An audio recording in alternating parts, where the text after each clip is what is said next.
Hi, today we're making a doner kebab sauce. This sauce can be used in a lot of recipes. I'll show you some of them at the end of this video. You can find all these recipes at allspicedout.com. But let's get started.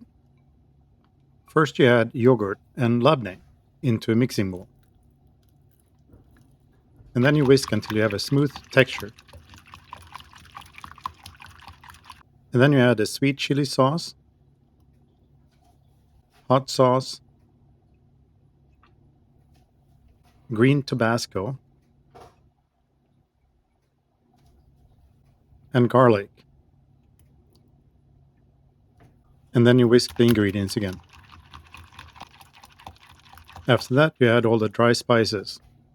That's oregano, kebab spice, pepper, and salt. And then you whisk it until it's all blended. And there you have it.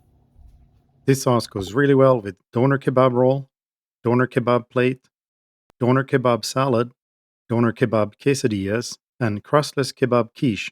It also is a perfect marinade for chicken wings. Thanks again for watching. Like and subscribe.